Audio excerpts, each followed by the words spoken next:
I smoothed my apron and took a deep breath, savoring the aroma of freshly baked apple pie. The kitchen was my sanctuary, a place where I could create something beautiful for my family. As I pulled the golden brown crust from the oven, I heard the front door open. "Julie, I'm home!" Mark's voice echoed through the house. "In the kitchen, honey," I called back, setting the pie on the cooling rack. Mark appeared in the doorway, his tie loosened and a strange expression on his face. I felt a twinge of unease. "Everything okay?" I asked, wiping my hands on a dish towel. He hesitated, then blurted out, "My parents are moving in with us." The words hit me like a bucket of ice water. "What? When did this happen?" "Dad called this morning. They're selling the house and, well, they need a place to stay." I gripped the counter, my mind reeling. "And you agreed without talking to me first?" Mark ran a hand through his hair. "I didn't have much choice, Julie. They're my parents." "They're also the people who've criticized every decision we've made since we got married," I reminded him, my voice rising. "Your mother can barely stand to be in the same room as me." "That's not true," Mark protested weakly. "When are they coming?" I demanded. He winced. "Next week." "Next week?" I exploded. "Mark, we have a 2-year-old. Where are we supposed to put them?" As if on cue, Lucy's cry pierced the air from upstairs. I closed my eyes, trying to steady myself. "We'll figure it out," Mark said, reaching for me. I stepped back, shaking my head. "No, you'll figure it out. This is your mess." I untied my apron and tossed it on the counter. "I need to check on Lucy." I brushed past him, my mind racing. How could he do this without consulting me? As I climbed the stairs, memories of past encounters with Claire, Mark's mother, flooded back. Her disapproving glances, her not-so-subtle jabs about my housekeeping and parenting skills. And now she'd be living under our roof? Lucy was standing in her crib, tears streaming down her chubby cheeks. I scooped her up, inhaling her sweet baby scent. "It's okay, sweetie," I murmured, more to myself than to her. "Mommy's here."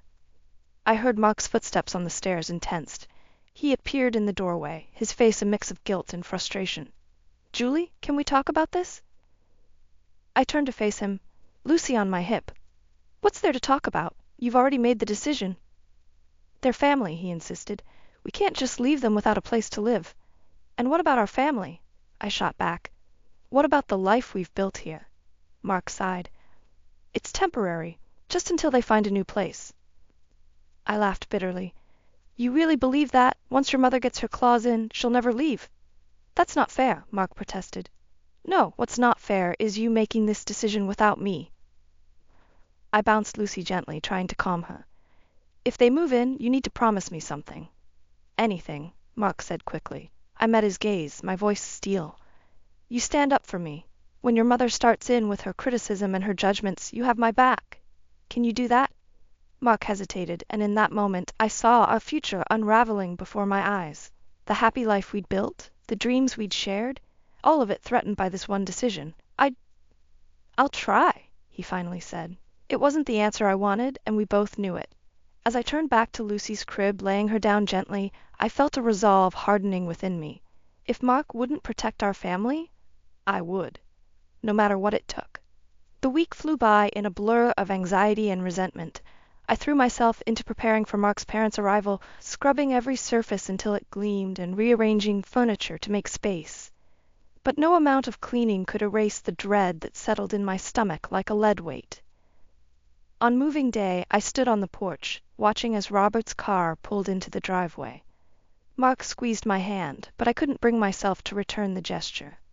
"Here we go," he murmured. Claire emerged from the passenger seat, her critical gaze sweeping over our modest home. I steeled myself as she approached, plastering on a smile that felt more like a grimace.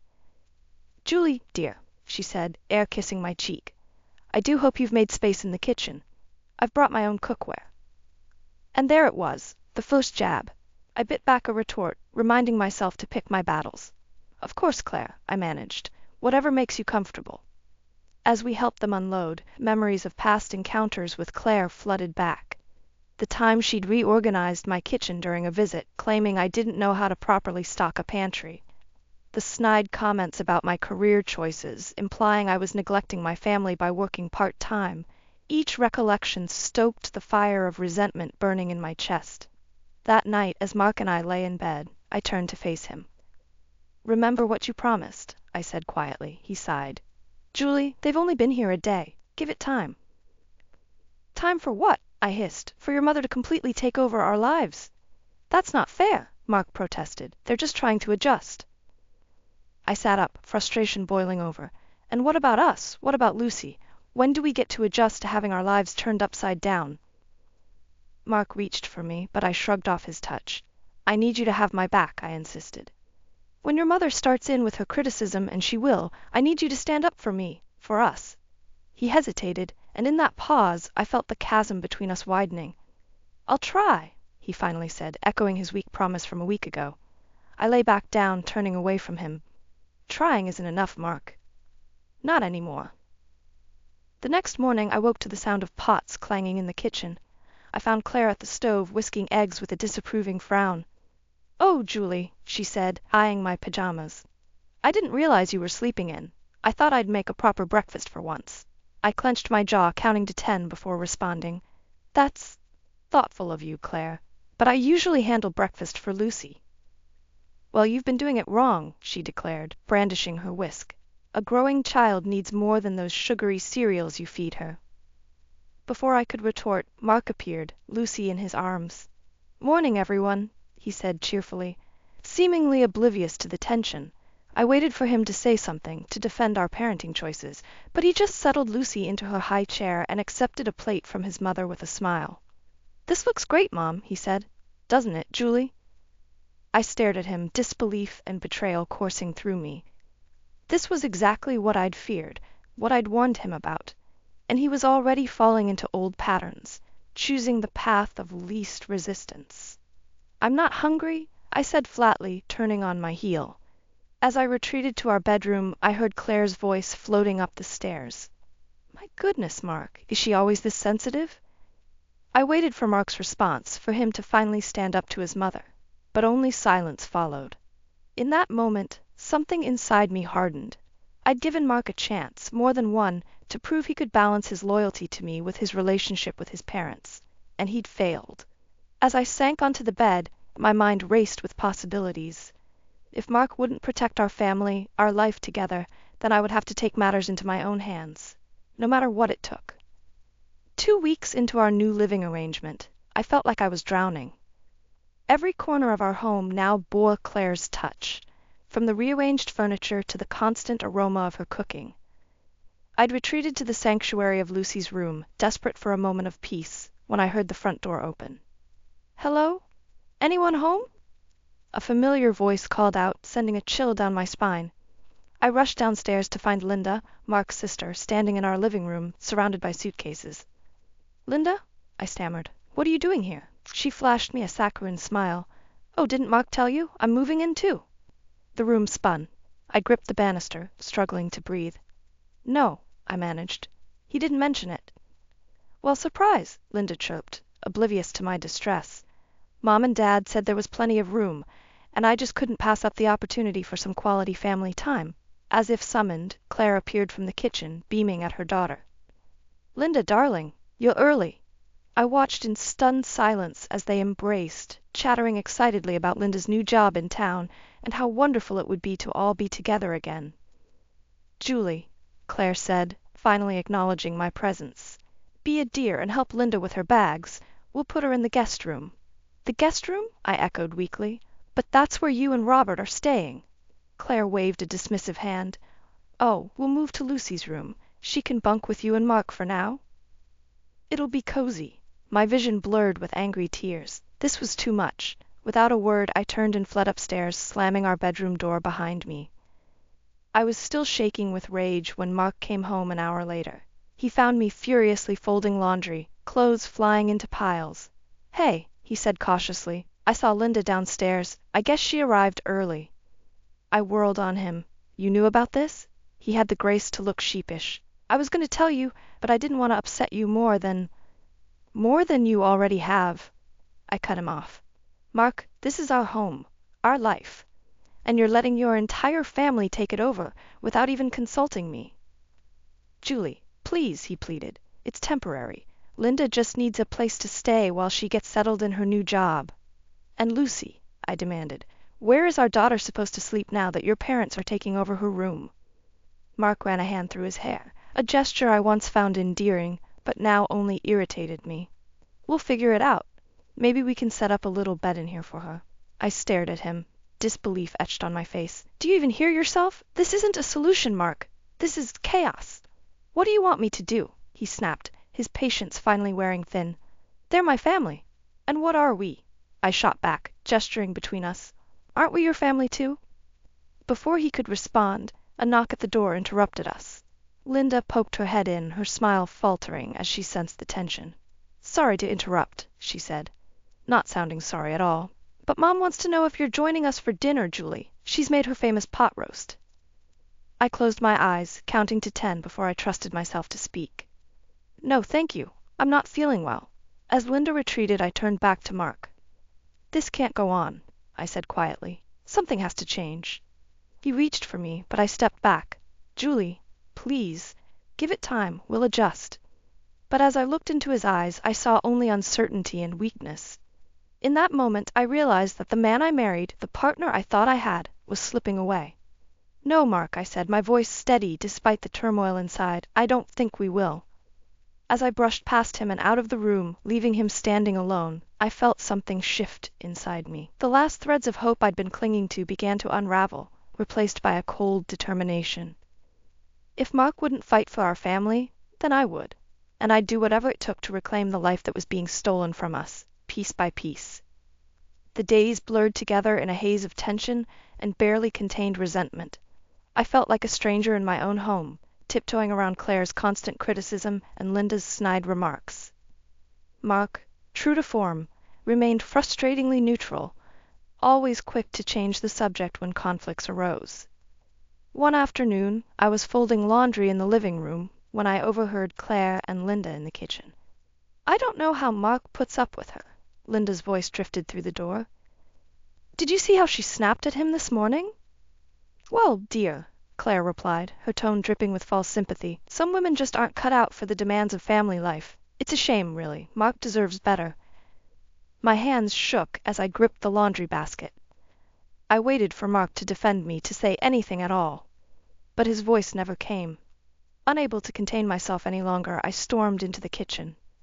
If you have something to say about me, say it to my face, I snapped.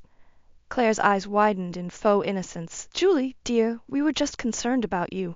You seem so stressed lately. Gee, I wonder why, I retorted, my voice dripping with sarcasm. Could it be because my home has been invaded by people who can't stop criticizing every move I make? Linda gasped dramatically. How dare you speak to Mom that way? Mark, are you going to let her talk to us like this? I whirled around to find Mark standing in the doorway, his face a mask of discomfort. Mark, I pleaded, please, say something. Stand up for me for once. He looked between me and his family, conflict evident in his eyes. I think everyone just needs to calm down, he said weakly. In that moment, something inside me snapped. Calm down? I echoed incredulously. That's all you have to say? Julie, please, Mark started, but I cut him off. No, Mark, I'm done. I'm done being the villain in this story. I'm done being the one who has to tiptoe around everyone's feelings while mine are completely disregarded. I turned to Claire and Linda, and I'm done pretending that this arrangement is working. It's not. It never was. Claire's face hardened. Well, if that's how you feel, perhaps it's best if you... If I what? I challenged. Leave? This is my home. I'm not going anywhere. Mom, Dad, Mark interjected, finally finding his voice. Maybe we should talk about finding you and Linda your own place. I felt a flicker of hope, quickly extinguished by Claire's next words. Nonsense, she said firmly. We're family. We stick together. Julie's the one who needs to adjust her attitude. I looked at Mark, silently begging him to stand his ground, but I saw the moment he caved, his shoulders slumping in defeat. We'll figure something out, he mumbled, not meeting my eyes. In that moment, I realized that the man I married, the partner I thought I had, was gone. In his place stood a stranger, unwilling or unable to fight for our family. I turned and walked out of the kitchen, ignoring their calls behind me. In our bedroom, the only space left that felt like mine, I sank onto the bed, my mind racing.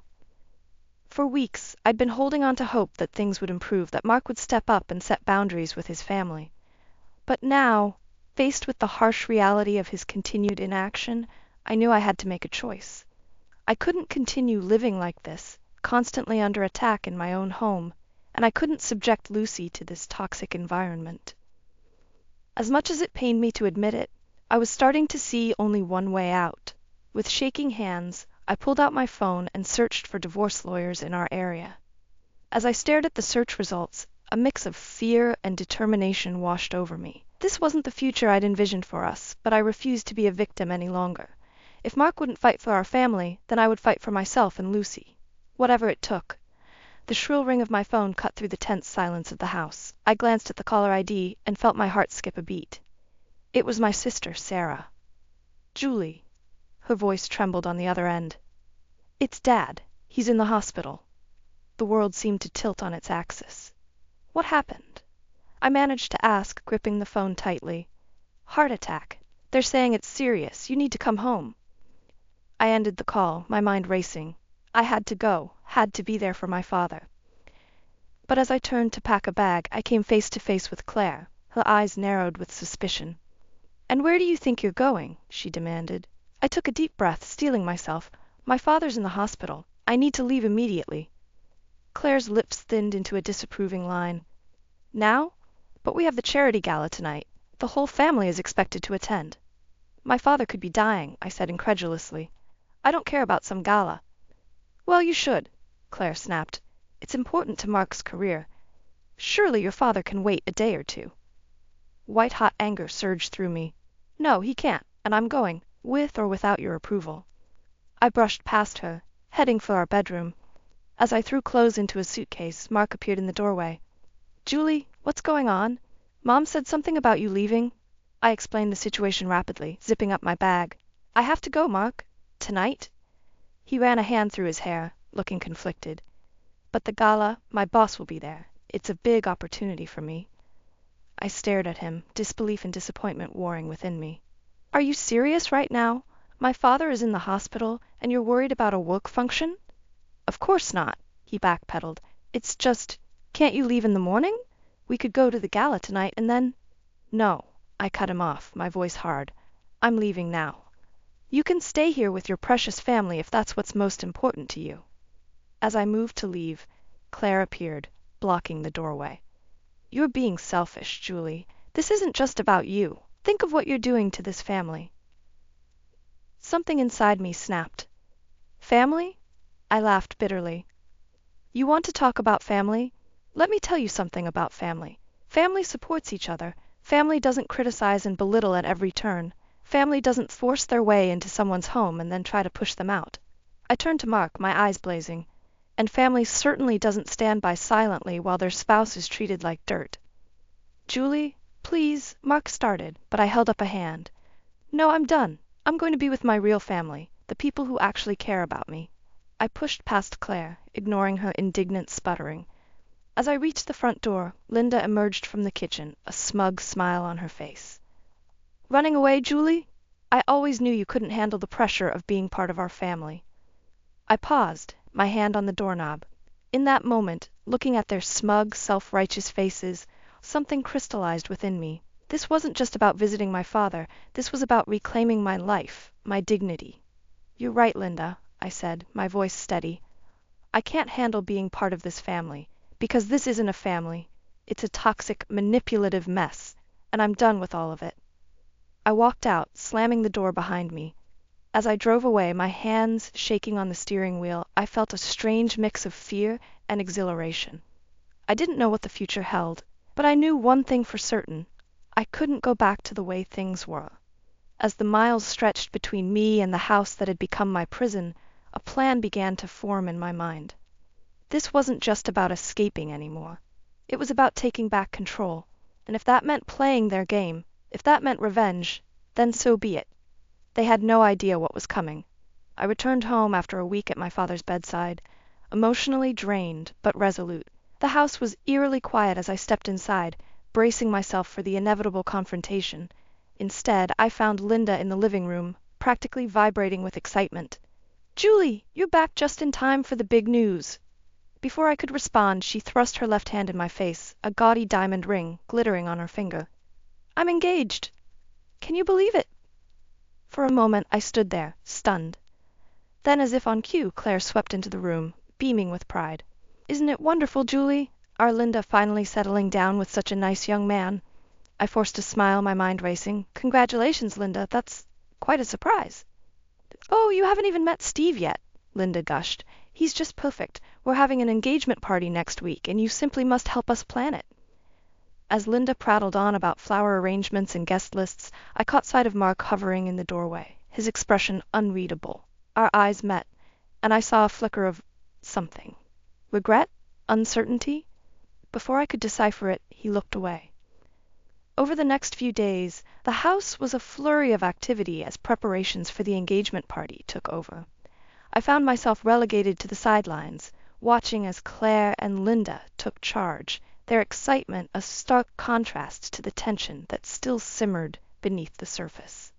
It was during one of these planning sessions that I overheard a conversation that made my blood run cold. "I can't believe how well this is working out," Linda's voice drifted from the kitchen. "Once Steve and I are married, we'll have even more reason to stay here. Julie won't be able to complain about us taking over then." Claire's smug reply made my stomach churn. "Exactly, dear. And with you here to help, we can finally show Mark what a real family looks like. He'll forget all about Julie's little tantrums in no time." I stumbled back, my heart pounding. This wasn't just about Linda's engagement. This was a calculated move to push me out completely. As I retreated to my room, my mind whirled with a mix of anger and desperation. I couldn't let them win, couldn't let them destroy everything I'd built, but how could I fight back against a united front of Mark's family? The answer came in the form of a chance encounter. I was at the grocery store, mindlessly pushing my cart down the aisle, when I quite literally ran into a tall, handsome stranger. "I'm so sorry," I stammered, bending to pick up the items I'd knocked from his basket. "No harm done," he replied with a warm smile. "I'm Steve, by the way." I froze, realization dawning. This was Linda's fiancé, the man unwittingly being drawn into our family's toxic web. In that moment, a plan began to form in my mind. It was risky, perhaps even cruel, but I was out of options. If I couldn't make Mark see reason, maybe I could open Steve's eyes to the truth before it was too late. "It's nice to meet you, Steve," I said, extending my hand. "I'm Julie, Linda's sister-in-law." His eyes lit up with recognition. "Oh, I've heard so much about you. Linda says you're helping with the engagement party planning." I nodded, a plan solidifying in my mind. "Actually, I was hoping to talk to you about that. There's something you should know before you commit to this family." Steve's brow furrowed with concern. "What do you mean?" I took a deep breath, steeling myself for what I was about to do. "It's a long story, but trust me, it's one you need to hear. Can we grab a coffee?" As Steve nodded, agreeing to hear me out, I felt a mix of guilt and determination wash over me. This was it, my chance to expose the truth and maybe, just maybe, save myself and my marriage in the process. But as we walked towards the cafe, a nagging voice in the back of my mind whispered a warning. Was I really prepared for the consequences of what I was about to do? My heart raced as I stood in the corner of the crowded living room watching the engagement party unfold. Linda flitted from guest to guest, her diamond ring catching the light, while Claire beamed with pride. Mark hovered nearby, a forced smile plastered on his face. Steve caught my eye from across the room, and I gave him a slight nod. It was time. I'd spent the past week agonizing over my decision, torn between guilt and determination. But after our coffee shop conversation, where I'd shared some of the milder examples of Claire and Linda's behavior, Steve had been eager to learn more. He couldn't quite believe the sweet, charming women he knew could be so different behind closed doors. That's when I'd made my move. "I have proof," I'd told him, my voice barely above a whisper. "If you really want to know the truth, come to the engagement party. I'll show you who they really are." Now, as the party reached its peak, I slipped out of the room and made my way to the study. Steve followed a few minutes later, closing the door behind him. "Are you sure about this, Julie?" he asked, his brow furrowed with concern. I nodded, my mouth dry. "You deserve to know what you're getting into." With shaking hands, I pulled out my phone and pressed play on the recording I'd captured just days earlier. Claire's voice filled the room, dripping with disdain. That Julie, she's never been good enough for Mark.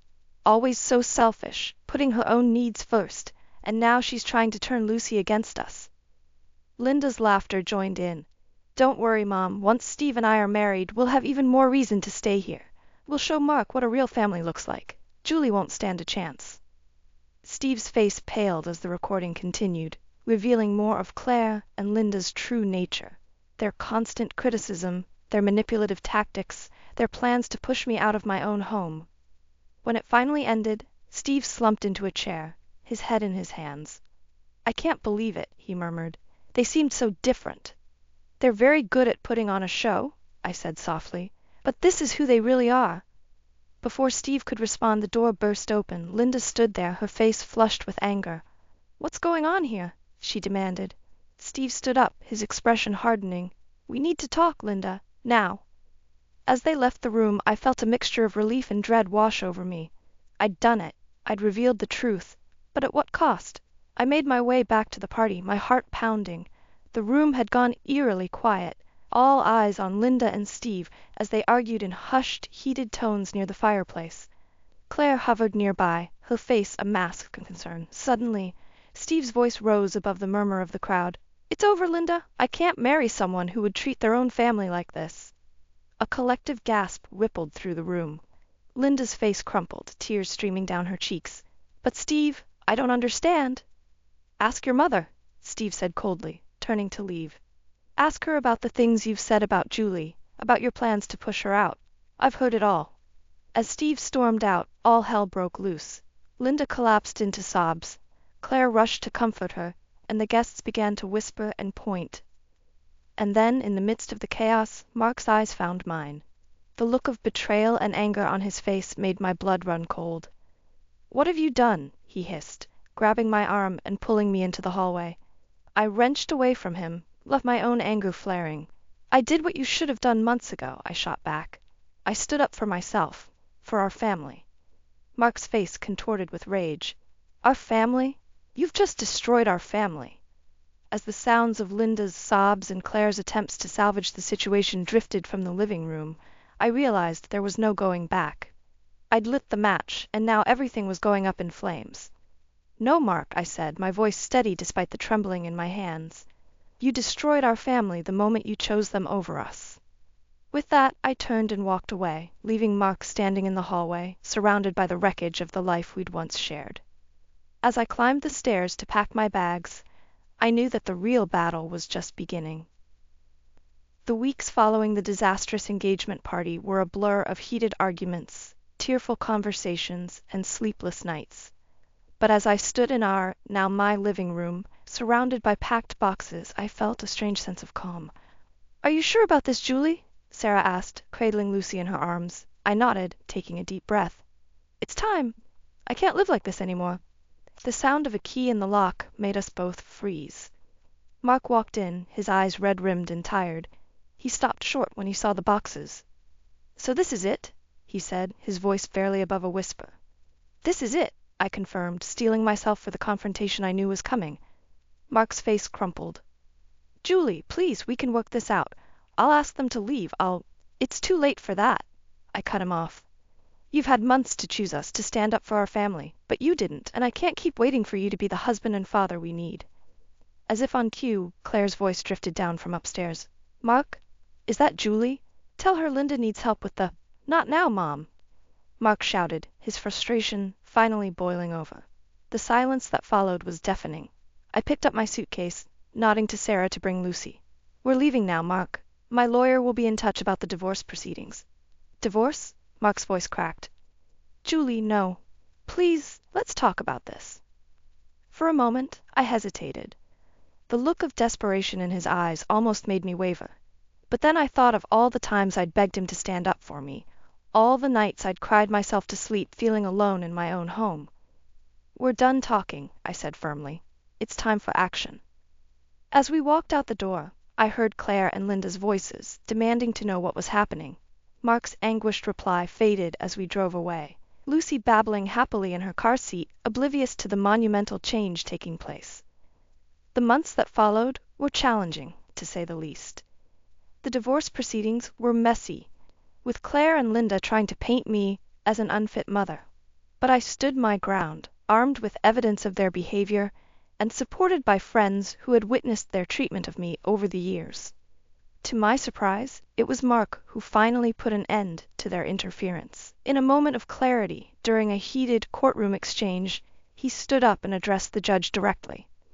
"Your Honor, I've been blind to the truth for too long," he said, his voice shaking. "Julie is an excellent mother, and she deserves better than what I and my family have put her through. I won't contest her custody claim." His words, though late in coming, lifted a weight from my shoulders. As we left the courthouse that day, divorce papers finalized and custody agreement in hand, Mark approached me. "I'm sorry, Julie," he said, his eyes filled with regret, "for everything. I hope someday you can forgive me." I nodded, not quite ready to absolve him, but appreciating the gesture. "Take care of yourself, Mark, and maybe think about getting some distance from your family, for your own sake." As I watched him walk away, I felt a chapter of my life closing. But rather than sadness, I felt a surge of hope for the future. Now, a year later, I stand in the kitchen of my new home, watching Lucy play in the backyard. The sound of her laughter fills the air, untainted by criticism or manipulation. I think back to the woman I was, so desperate to keep her family together that she lost herself in the process. That woman is gone, replaced by someone stronger, wiser, and fiercely protective of the life she's built. I hear from Sarah that Mark has finally moved out of his parents' house, seeking therapy to address the years of manipulation. Claire and Linda, I'm told, are struggling to accept the new dynamic. Part of me feels a twinge of satisfaction at their discomfort, but mostly I'm just grateful to have escaped their toxic influence. As I join Lucy in the yard, reveling in the simple joy of playing with my daughter, I realize that this moment of pure, uncomplicated happiness is the revenge I truly wanted all along. Not to hurt them, but to free myself, to build a life filled with love, respect, and peace. And as Lucy runs into my arms, her face beaming with trust and adoration, I know that I've finally won the battle that truly matters.